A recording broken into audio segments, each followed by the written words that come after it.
my god, this is so cool. So I want to show you guys something that's special for today lang because of the opening ng Kuya Jay. So this is a mural here. Ganyan yung mga lumang bahay na Filipino.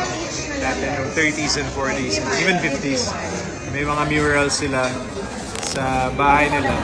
And now, may tote bag na may mural ng Kuya Jay. So, come on over. Some light. See ya.